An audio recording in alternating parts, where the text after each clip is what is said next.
सनातनी बेटे बेटियों के सामने, उनके माता पिता के सामने यह बात कहते हुए मुझे दुख होता है। इस देश के किसी दूर दराज इलाके में यह घटना घटती और न पता चलती तो तब भी समझ में आता है। राष्ट्र के तमाम बड़े बड़े पुरोधा सुबह शाम भाषण, विचारधारा के नाम पर नौकरियों में बिठाना, दिल्ली विश्वविद्यालय जो भारत की राजधानी के दिल में बसता है, बड़े बड़े राष्ट्रवादियों के वहां ऑफिस हैं। उस विश्वविद्यालय में भी कई राष्ट्रवादियों का चयन इसलिए हुआ है कि वो राष्ट्रवादी थे। 10 साल तक, क्योंकि हमको दर्द नहीं होता, क्योंकि हमारा दर्द भी सेलेक्टिव है। हमको कब उत्तेजित होना है, कब नहीं होना है। और हम उत्तेजित अपने स्वार्थों के लिए तो होते हैं, राष्ट्र का ढिंढोरा पीटते हैं, लेकिन राष्ट्र के लिए नहीं होते हैं। 10 साल तक दिल्ली विश्वविद्यालय के बीए पास 1 के कोर्स में जे रामानुजन की किताब पढ़ाई जाती रही और उस किताब के अंदर एक चैप्टर था। चैप्टर में मालूम है आपको क्या पढ़ाया जा रहा था? यह 2013 तक की बात है। बाबर ने क्या किया इसके बारे में बड़ी चर्चा है। अकबर ने क्या किया, बड़ी चर्चा है। जो मेरे सामने हो रहा है, अगर मैं स्वार्थों में अगर उसकी चर्चा नहीं कर रहा तो मुझे से बड़ा बेईमान कोई नहीं है।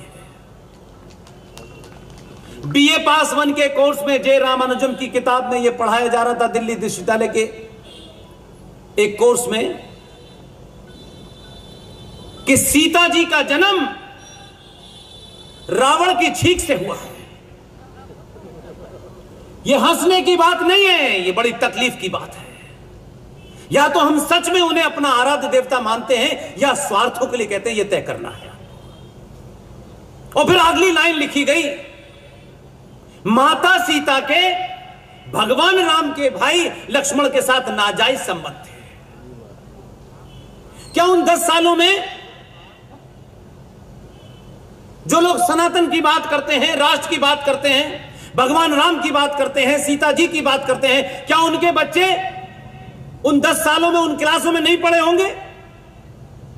और अगर पढ़े थे तो उन्होंने इस बात को कहीं पे क्यों तक नहीं कहा? क्योंकि उनको मालूम है कि उनके मां बाप को डिग्री से मतलब है, इससे मतलब नहीं है कि तुम क्या पढ़ रहे हो, नहीं पढ़ रहे हो। और ये तुम्हारा काम थोड़े नहीं है, क्योंकि ये बात हिंदू परिवारों में बहुत तेजी से कहा जाता है, अपने काम से काम रखना। वो अपने काम से काम रखे हैं, इसलिए आप बाबर की बात मत करिए। 2013 तक दिल्ली के विश्वविद्यालय में यह पढ़ाया जा रहा था, हम चुप रहे। इसलिए जब संविधान की बात होगी तो झांसी का नाम पूरे आदर से लिया जाएगा। और आपको यह नहीं पता, इसलिए बताता हूं कि आपके अंदर वो भाव पैदा होना चाहिए। उस संविधान में कुल मिलाकर 22 चित्र है, जो मूल कॉपी है। किसके कहने और किसके दबाव में कौन सी वो ताकतें थीं कि भारत की जो मूल प्रति है, जो आज भी प्रिजर्व है, उस मूल प्रति की एक कॉपी बड़े साइज में और एक छोटे साइज में। मैंने कहा जब तक मैं उसको अपनी आंखों से देख नहीं लूंगा, किस नेता ने क्या कहा है इसमें मुझे पहले से भी यकीन नहीं है, और इस बात पे तो बिल्कुल नहीं है। जितने भी उस दौर के मेरे साधन थे, मैंने सब दांव पे लगा के कहा कि मुझे किसी तरीके से उसकी एक कॉपी मिल जाए। वो कॉपी मेरे पास है। उस कॉपी में इस झांसी के लोगों को गर्व होगा कि आप देखिए कि वहां हर चैप्टर बटा हुआ है, उसको पार्ट में लिखा है, part 1, part 2, part 3, part 4। Bharat के संविधान का जो पार्ट 16 है उसका पेज नंबर है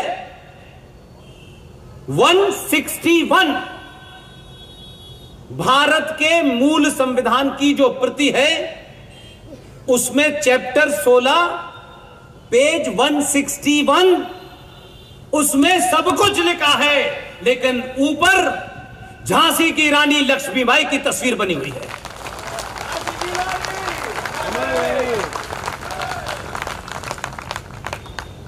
उसी में भगवान कृष्ण बने हैं, उसी में महावीर बने हैं, उसी में सुभाष चंद्र बोस बने हैं और उसी में छत्रपति शिवाजी महाराज बने हैं। आपके पूर्वजों ने उन परिस्थिति में भी आपके आदर्श कौन हो वो डाले, लेकिन उसमें एक और काम हुआ है जिसका मुझे बहुत ऐतराज है।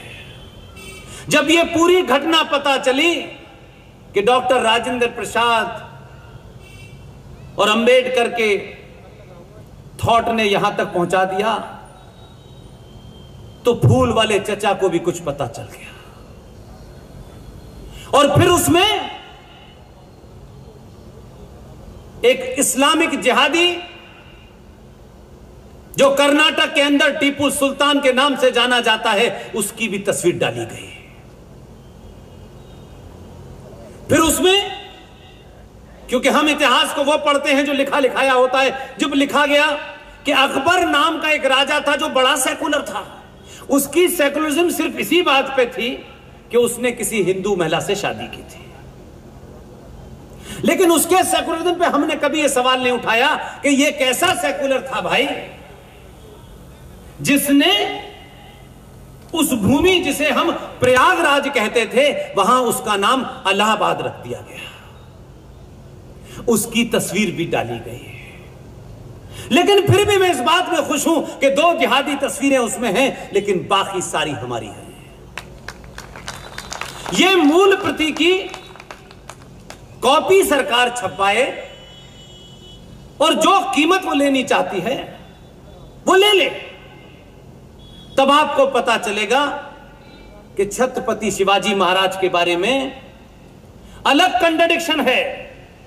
उनका पुरुषार्थ, उनकी ताकत को भारत के संविधान निर्माताओं ने उस तस्वीर को वहां लगाया है, लेकिन भारत सरकार के राजनेताओं के पाले हुए दलाल जो विश्वविद्यालयों में हैं, जो कॉलेजेस में हैं, जिन्होंने इतिहास की किताबें लिखी, उसी में से एक किताब लिखी गई है जो भारत के बच्चे आज यूपीएससी का टेस्ट देने जाते हैं, जो इतिहास पढ़ते हैं, उन बच्चों की मजबूरी है कि उस जो अलीगढ़ मुस्लिम विश्वविद्यालय में कभी हमारा उस्ताद हुआ करता था, अभी जिंदा है वो मरदूद, उसने एक किताब लिखी।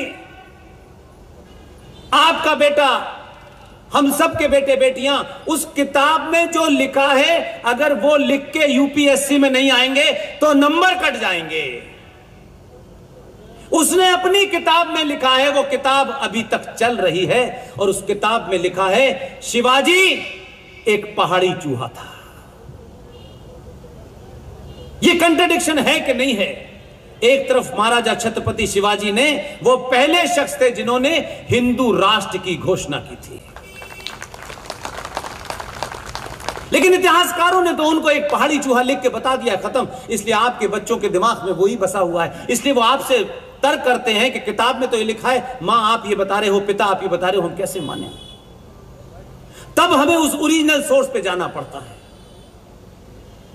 इसलिए मैं कुछ कुछ बातें आपके सामने रखना चाहता हूं, जिससे कि आप आज वर्तमान की जो चुनौतियां हैं वो कैसे लड़ सकते हैं।